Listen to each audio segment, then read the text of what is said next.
Micro economics के एक बहुत ही इंपॉर्टेंट टॉपिक के साथ आपका पुनः स्वागत है।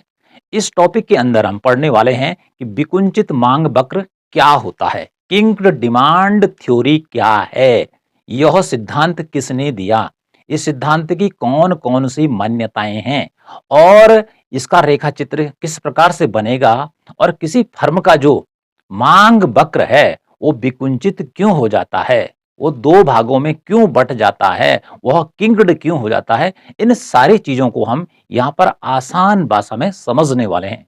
तो टॉपिक को आगे बढ़ाने से पहले मेरी आपसे रिक्वेस्ट है, यदि आप चैनल पर पहली बार आए हैं तो प्लीज चैनल को सब्सक्राइब कीजिए और बगल में ऑल नोटिफिकेशन या सूचना का बटन भी दबा दीजिए। तो अपनी पढ़ाई शुरू करते हैं कि जो विकुंचित मांग वक्र है उसका सिद्धांत किसने दिया। तो इस सिद्धांत को देने का जो श्रेय जाता है कि विकुंचित मांग वक्र का सिद्धांत, या जिसे विकुंचित मांग वक्र या किंक्ड डिमांड थ्योरी भी कहते हैं, किसने दिया ये सिद्धांत। तो ये दिया एक अमेरिकन इकोनॉमिस्ट हुआ था, उसका नाम था Paul M Sweezy. Paul M Sweezy, उसी ने ही एक लेख लिखा था, अर्थात जिस लेख में उसने अपना यह विकुंचित मांग वक्र का सिद्धांत दिया, तो वह लेख था उसका demand under conditions of oligopoly, ये वाला लेख लिखा था। और उसी में उसने विकुंचित मांग वक्र के बारे में बतलाया था। अब विकुंचित जो मांग वक्र है ये तो उसका प्रतिपादक हो गया, किस लेख में उसने लिखा, अर्थात कौन सी उसकी बुक थी समझ लीजिए जिसमें उसने इसको बताया, ये भी बात हो गई। और जो विकुंचित मांग वक्र है इसका संबंध किससे है, किस बाजार से है। इसका जो संबंध है वो अल्पाधिकार बाजार से है। किस बाजार से है, अल्पाधिकार बाजार से इसका संबंध है। अब अल्पाधिकार क्या होता है, अल्पाधिकार बाजार की उस स्थिति को कहते हैं कि जब बाजार में किसी वस्तु को बेचने वाले फर्मों की संख्या थोड़ी होती है, कम होती है। अब कैसे होती है इसको उदाहरण के द्वारा समझते हैं कि देखिए, जैसे इंडियन मार्केट की बात करते हैं, भारतीय बाजार की बात करते हैं एग्जाम्पल के लिए, तो जो फोन बेचने वाली जो कंपनियां हैं, हजारों में नहीं है ना लाखों में है, ठीक है ना सैकड़ों में है, इनकी संख्या क्या है, कम है। और ये लगभग जिस चीज को बनाती हैं वह क्या होती है, लगभग मिलती जुलती हैं। तो बात कर लेते हैं कि अल्पाधिकार के उदाहरण भारत में कौन कौन सी कंपनियां हो सकती हैं। देखिए, फोन बनाने वाली हैं जैसे रियलमी, रेडमी, ठीक है जी, ओप्पो, पोको, सैमसंग, लावा, इस प्रकार से 6 कंपनियां देखिए, और दो चार और भी जोड़ दिए जाए तो उससे ऊपर नहीं है। तो कुल मिलाकर अल्पाधिकार बाजार का ये उदाहरण है स्मार्टफोन का, कि जहां पर फर्मों की संख्या क्या होती है, या फोन बेचने वाली जो कंपनियां होती हैं वो क्या होती हैं, कम होती हैं। तो ऐसी स्थिति में जो ये फोन बनाती हैं तो ये एकदम मिलती जुलती है, ठीक है। किसी में कुछ ज्यादा फीचर होंगे तो किसी में कम होंगे, किसी का रंग कुछ होगा तो किसी का रंग कुछ और होगा, इतना अंतर होता है। लेकिन सबका मकसद क्या होता है, अर्थात जो फोन में हमें चाहिए, जिसलिए आदमी उसको खरीद रहा है, वो सारे फीचर उसमें भरे रहते हैं। तो इस प्रकार से चाहे वो रियलमी है, रेडमी है, ओप्पो है, पोको है, सैमसंग है, लावा, ये जितनी भी फोन की बनाने वाली कंपनियां हैं जो क्या फोन बनाती हैं, स्मार्टफोन, तो ये अल्पाधिकार का उदाहरण है। क्योंकि इन फर्मों की संख्या अर्थात इन कंपनियों की संख्या बाजार में कम होती है, और ये कैसी वस्तु बनाती हैं, एक समान वस्तु बनाती हैं, मिलती जुलती वस्तु बनाती, थोड़ा सा भेद रखती है, अंतर रखती है, ठीक है जी। किसी का रंग कुछ होगा, किसी का रंग कुछ और होगा, ठीक है जी। किसी में कैमरा थोड़ा ज्यादा पावरफुल होगा तो किसी में कम होगा, किसी में रैम ज्यादा होगी तो किसी में रोम ज्यादा होगी, ठीक है। किसी का आकार थोड़ा बड़ा होगा तो किसी का आकार छोटा होगा, ठीक है। इस प्रकार से ये क्या करती हैं, इनमें चेंज कर देती हैं, इतना ही काम होता है इनका, ठीक है। तो ये अल्पाधिकार बाजार का उदाहरण है कि जहां पर क्या होता है, फोन बेचने वाली कंपनियों की संख्या कम होती है। ऐसे ही साबुन बनाने वाले भी कंपनियां कम ही होती हैं, फैन बनाने वाले, फ्रिज बनाने वाले, टीवी बनाने वाले, कंप्यूटर बनाने वाले, सारी उदाहरण जो हैं ये अल्पाधिकार मार्केट के हैं, ठीक है। अब बात करते हैं कि जो ये विकुंचित मांग वक्र है, किंक्ड डिमांड थ्योरी, इस सिद्धांत की कुछ मान्यताएं हैं, कुछ मानकर चलते हैं, तब जाके जो मांग वक्र है वो विकुंचित होगा, अर्थात मुड़ेगा। तो इसके लिए क्या मान्यताएं सेट की गई हैं? मान्यताएं एजम्पशंस क्या हैं? ज़्यादा नहीं है। देखिए पहला क्या है, यदि एक फर्म अपनी कीमत कम करती अर्थात अपने वस्तु की कीमत कम करती एक फर्म, तो क्या होता है, जो अन्य फर्में हैं बाजार में, अन्य फर्में भी उसका अनुकरण करेंगी। अर्थात एक फर्म क्या करती है, मोबाइल फोन का दाम गिराती है, तो अगली भी क्या करेगी, या और भी जो फर्में हैं उसे मिलती जुलती वस्तु बनाती है, फोन बनाती है, वो भी अपनी कीमत को घटाने का काम करेंगी करेंगी किंतु कीमत कम करने से फर्म को विशेष लाभ नहीं होगा। लेकिन क्या कहा जा रहा है, कीमत एक घटाता है तो अन्य भी घटाएंगी, लेकिन कीमत घटाने से जो फर्म सबसे पहले कीमत को क्या कर रही है, कम कर रही है, उसको कोई फायदा होने वाला नहीं है। पहली मान्यता है। दूसरी है कि यदि एक फर्म कीमत में वृद्धि करती है, इसका अपोजिट पहले का उल्टा, कि कीमत में वृद्धि करती है तो अन्य फर्में क्या करेंगी, उसका अनुकरण नहीं करेंगी, अर्थात अपनी वस्तु की कीमत को नहीं बढ़ाएंगी। आगे बताएंगे क्यों नहीं बढ़ाएंगी, नहीं बढ़ाएंगी, ठीक है, ये लिखा हुआ पूरा। पहले में है कि एक फर्म अपनी वस्तु की कीमत को घटाती है या कम करती है, मूल्य को घटाती है कम करती है, तो अन्य कंपनियां उसका अनुसरण करेंगी, अर्थात वो भी वस्तु की कीमत को कम करने का काम करेंगी। लेकिन दूसरे में क्या कहा गया है कि यदि एक फर्म अपनी कीमत को बढ़ाती है, अर्थात अपने उत्पाद की कीमत को बढ़ाती है, तो दूसरी फर्में वैसे नहीं करेंगी। ये दूसरी मान्यता है इसकी, ठीक है। तीसरी क्या है, अल्पाधिकारी उद्योग में जो फर्में होती हैं वो परिपक्व होती हैं, अर्थात लंबे समय से बाजार में बनी हुई हैं। परिपक्व होने का अर्थ क्या, मैच्योर हैं, पहले से बनी हुई हैं, बाजार में उनका सिक्का चलता है, तो वह क्या करती हैं, ऐसी स्थिति में वो क्या करेंगी, वस्तु विभेद, वस्तु में एक ही वस्तु में क्या कर देंगी, अंतर कर देंगी। जैसे साबुन का उदाहरण दिया मैंने, हमाम का साबुन अलग है तो लक्स का अलग है, ठीक है, तो दोनों में अलग अलग है, रैपर अलग है, कलर अलग है, खुशबू अलग है, ठीक है। या बिना वस्तु विभेद या वस्तु में अंतर नहीं करेंगी के साथ हो सकती हैं। यानी कि अल्पाधिकार जो मार्केट जिसकी बात मैं कर रहा हूं कि कंपनियों की संख्या, जिन्हें हम फर्म कहते हैं यहाँ पर, उनकी संख्या कम होती है, तो वो भेदित अर्थात अलग अलग अंतर करके वस्तु को बना सकती हैं, या बिना भेद के भी अर्थात अलग अलग वस्तुओं को भी बेच सकती हैं। ये इसकी तीसरी बात हो गई। आगे इसी में है कि बिना गठबंधन के एक कीमत निश्चित हो सकती है, अर्थात फर्में, जैसे हमने कहा यहाँ पर हमने स्मार्टफोन का उदाहरण दिया कि सारी कंपनियां मिलकर क्या कर सकती हैं, फोन का प्राइस डिसाइड कर सकती हैं कि हमने अपने एक विशेष फीचर का फोन कितने रुपए में बेचना है, कम से कम, ऐसा भी हो सकता है, ठीक है। इसलिए कहा कि बिना गठबंधन के कीमत निश्चित हो सकती है। एक तो बिना गठबंधन के अलग अलग कर सकती है, ठीक है, ओप्पो अलग कर सकता है, सैमसंग अलग कर सकता है, रियलमी अलग कर सकता है, ठीक है। और एक ऐसा हो सकता है कि गठबंधन भी कर सकती हैं, गठबंधन भी कर सकती हैं कि हम इस प्राइस पर बेचेंगे।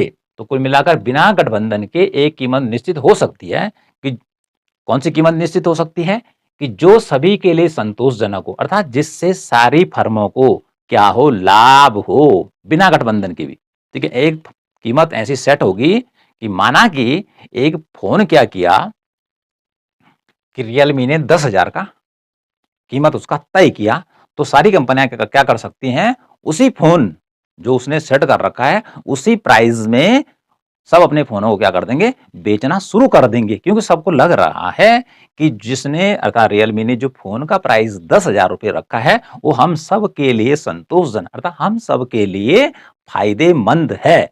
तो इस प्रकार से देखिए, ये इसकी क्या हो गई, मान्यताएं हो गई, क्या हो गई, मान्यताएं हो गई।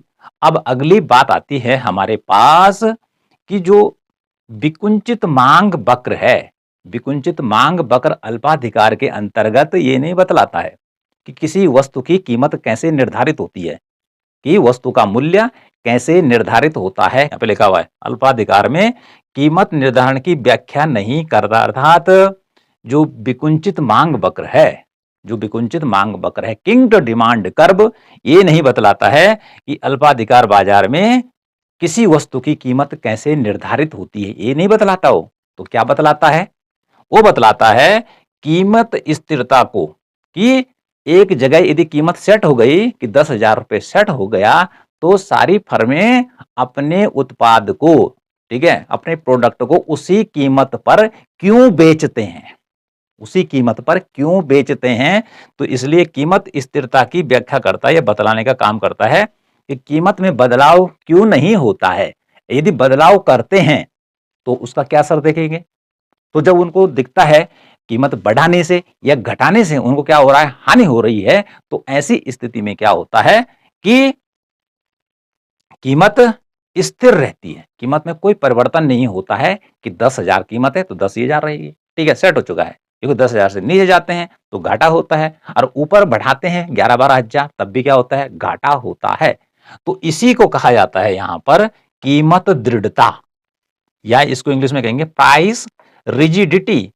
तो कीमत दृढ़ता विकुंचित मांग वक्र में क्या बतलाती है कि कीमत में क्यों परिवर्तन नहीं होता है। एक बार कीमत यदि क्या हो गई है, निर्धारित हो गई है, तो उस कीमत के बाद अगली कीमत क्यों नहीं निश्चित होती है, अर्थात कीमत कम क्यों नहीं होती है उस कीमत से, या फिर कीमत ज्यादा क्यों नहीं बढ़ती है। यही होता है प्राइस रिजिडिटी या कीमत दृढ़ता, इसी को कहते हैं।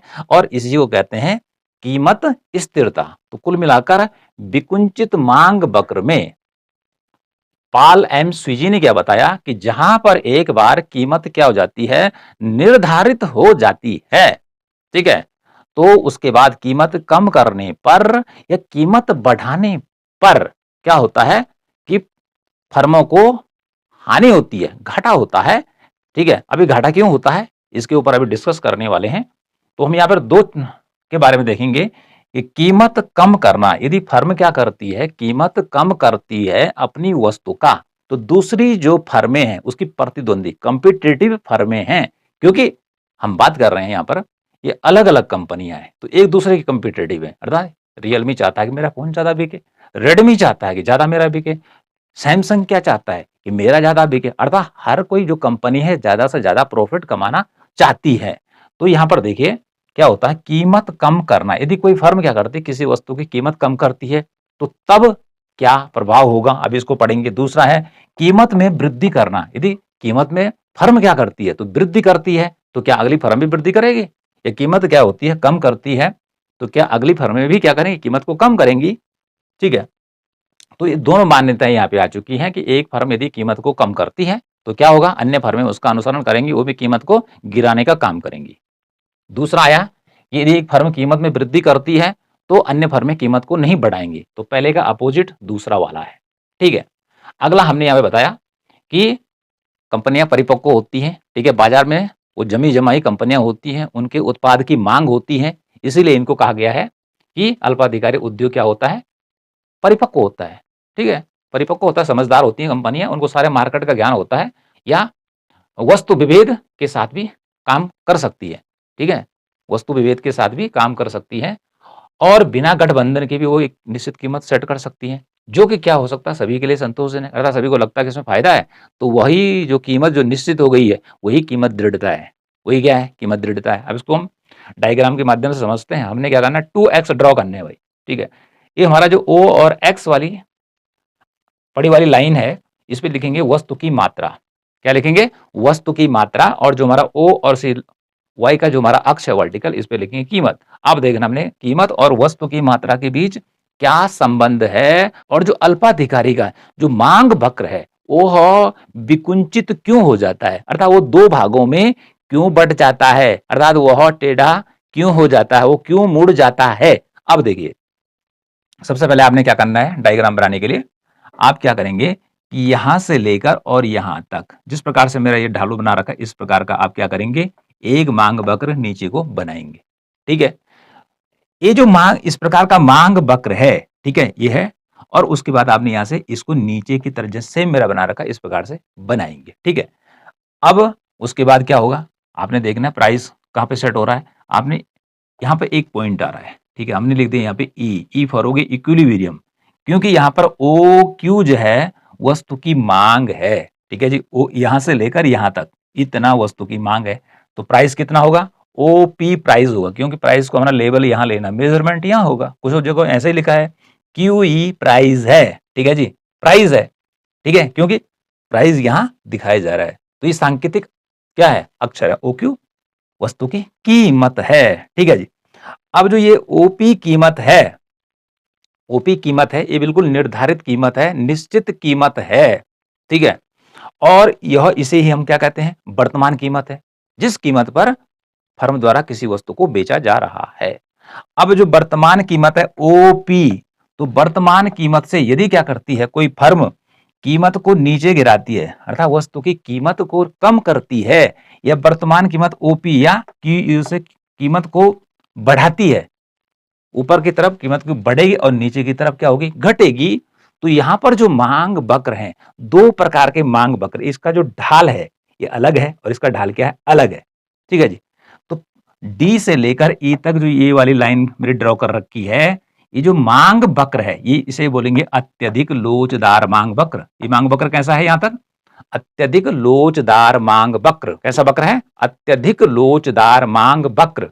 और यहां से देखिए ई से लेकर, यहां से लेकर और डी तक, यहां तक दूसरा मांग वक्र है, ठीक है जी, और वह है बेलोचदार मांग वक्र। तो इस प्रकार से देखिए दो प्रकार की मांगे यहां पर आ रही हैं, ठीक है, कि इस ई से लेकर डी तक, ठीक है, अर्थात जो पहला क्या है, कीमत निर्धारित हो रखी है, इससे ऊपर की तरफ जो मांग वक्र है वो अत्यधिक लोचदार मांग वक्र है, ठीक है। और यहां पर मांग की लोच कैसी होती है, ग्रेटर देन, इकाई से अधिक होती है, लेकिन इसका अपोजिट ठीक नीचे है, उल्टा बना रखा है, बेलोचदार मांग वक्र, जहां पर मांग की लोच इलास्टिसिटी ऑफ डिमांड क्या होती है, लेस देन 1, अर्थात ये इसका उल्टा है, अर्थात ये मांग वक्र ठीक इसका उल्टा है।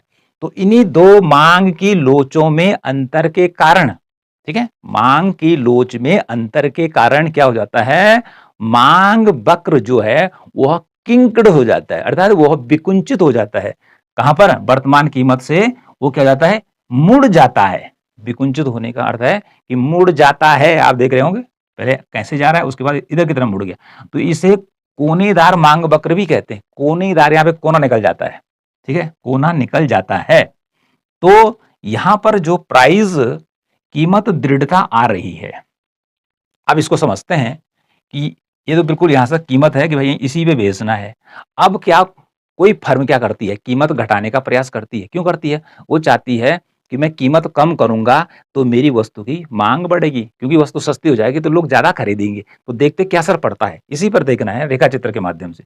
अब क्या करती है फर्म, ये बिल्कुल फेयर डायग्राम है, ठीक है, कैसा डायग्राम है, फेयर डायग्राम है, ठीक है, और इसी पे समझा रहे हैं हम आपको कि फर्म कीमत कम करती है, तो कीमत कम करने का नीचे उतरेगी, ठीक है। तो माना बात, वो यहां पर क्या करती, इतनी यहां तक कीमत को कम करती है, और यहां पे लिखेंगे P1, क्या लिखेंगे, P1, कीमत नीचे करेगी। तो यहां से आपने क्या करना है, ठीक लाइन को ड्रॉ करना है, यहां मिलाना है, ठीक है, किससे, इस मांग वक्र से मिलाना है। तो ये मांग वक्र कौन सा है, ये जो मांग वक्र है ये है बेलोचदार मांग वक्र, और ऊपर वाला है कौन सा, अत्यधिक लोचदार मांग वक्र। अब देखिए फर्म ने क्या किया, एक फर्म ने कीमत को घटा दिया, कहां से, पहले इतनी थी, ठीक, ओ से लेकर पी, अब उसने कीमत यहां नीचे ला, अर्थात इतनी कीमत क्या कर दी, कम कर दी, ठीक है। अब देखिए मांग कितनी बढ़ती है उसमें देखते हैं। तो इसको यहां करना है नीचे, यहां जहां इसने जोड़ा, अब यहां पे देखिए ये हो गया Q1, मांग कितनी बढ़ी, यहां देखिए कीमत ज्यादा घटाई है, कीमत क्या हुई है, ज्यादा घटाई है, लेकिन मांग क्या है, कहां से बढ़ी, यहां से, और यहां क्या, अच्छा Q से Q1, इतनी सी मांग बढ़ी है, अर्थात जितनी उसने कीमत कम की है उसकी तुलना में मांग कम बढ़ी है, ठीक है। तो जो अन्य फर्में हैं वो क्या करेंगी, वो कीमत नहीं घटाएंगी, उन्हें मालूम है कि इतनी कीमत घटाने से मांग तो थोड़ा सा बढ़ रही है, ठीक है, थोड़ा सा बढ़ रही है, तो ऐसे में हमें क्या होगा, घाटा होगा। तो इसलिए क्या होगा, वह इसी कीमत पर क्या करेंगे, वस्तु को बेचेंगी, कीमत कम नहीं करेंगी, एक ने तो कम कर दिया तो उसको घाटा होगा, ठीक है। तो अन्य फर्में घाटा थोड़ी करना चाहेंगी, तो इसलिए जब क्या होगा कि कीमत कम करेंगी, तो कीमत कम करने की तुलना में जब मांग में परिवर्तन क्या होता है, कम होता है, कम बढ़ती है, तो ऐसी स्थिति कहलाती है बेरोजगार मांग की, ठीक है। तो ये मांग वक्र नीचे का जो हमारे यहां से लेकर यहां तक खींचा है, मांग वक्र है बेरोजगार मांग वक्र, ठीक है। तो एक कंडीशन तो ये हो गई कि भाई यदि कीमत कम करती है एक फर्म तो फिर लाभ नहीं होगा, अन्य फर्में अनुसरण करना चाहती हैं, लेकिन कीमत करने से पता चल रहा है कि इतना ज्यादा बड़ा डब्बा बन गया, ठीक है जी, और क्या हो रहा है, मांग तो थोड़ा सा बढ़ रही है, तो ये क्या है, फायदे का सौदा नहीं है। अब इसका अपोजिट देखते हैं कि जो ये अगला मांग वक्र है, यहां से लेकर ऊपर, ये कैसा है, अत्यधिक लोचदार मांग। अब क्या करती है, कोई फर्म क्या करती है, कीमत बढ़ाती है। कीमत बढ़ाती है कि ना हमें इतने नहीं बेचना है, हम ज्यादा मूल्य में बेचेंगे, 10,000 की जगह हम इसको 15,000 बेचेंगे। तो फिर अन्य जो फर्में हैं उसका अनुसरण नहीं करेंगे। उन्हें पता है कि जो फर्म क्या करेगी, कीमत को बढ़ाएगी, तो क्या होगा, लोग उसका सामान खरीदना कम कर देंगे। क्या कर देंगे, कम कर देंगे। तो कीमत बढ़ाना भी क्या होगा, घाटे का सौदा होगा। अब देखिए कीमत क्या कैसे बढ़ती है, यहाँ पे देखो, यहाँ पे एक पॉइंट दिया हमने, तो यहाँ P1 लिख दिया, यहाँ पे हम लिख देंगे P2, ठीक है ना। यहाँ पर देखिए, यहाँ देखिए, ठीक है, और इसको नीचे मिलाएंगे हम, ठीक है, नीचे मिला दिया, और यहां देखिए, इसको मैं मिटा देता हूं जो हमने किया था। तो कीमत बढ़ी यहां से लेकर यहां, ठीक है, इतनी कीमत बढ़ी, ठीक है, लेकिन मांग देखो कहां चली गई, पीछे देखो, इतना पीछे मांग क्या हो गई है, Q1 यहां हो गया, यहां Q2 हो गया, मांग इतनी घटी, कीमत तो इतनी सी, मतलब कम कीमत बढ़ाने पर मांग जो घटी है वो उससे कई गुना मांग घट गई है, इसलिए इसका डब्बा क्या होगा, बड़ा हो गया है। तो इस प्रकार से मांग की लोच में अंतर होने के कारण, मांग की लोच में अंतर होने के कारण जो मांग वक्र है DED, ये क्या हो जाता है, विकुंचित हो जाता है, अर्थात मुड़ जाता है। और मुड़ कहां पे रहा है, वो ई पॉइंट पे मुड़ रहा है, ठीक है जी। किस पॉइंट पे मुड़ रहा है, ई बिंदु पर मुड़ रहा है, कि जहां पर वस्तु की मांग OQ है और उस समय कीमत कितनी है, OP है। तो इसलिए क्या होता है कि विकुंचित मांग वक्र के अंतर्गत कीमत क्या होती है, स्थिर रहती है। अर्थात कीमत, क्योंकि नीचे जाने से भी घाटा हो रहा है और ऊपर जाने से भी क्या हो रहा है, घाटा हो रहा है। तो ऐसी स्थिति में जो फर्में हैं, जो कीमत पहले से निर्धारित है उसी कीमत पर वस्तु को बेचने का काम करती हैं, इसी से उनको क्या होगा, फायदा होगा। तो ये मांग वक्र मुड़ा क्यों, इसको मैंने यहां पर स्पष्ट कर दिया।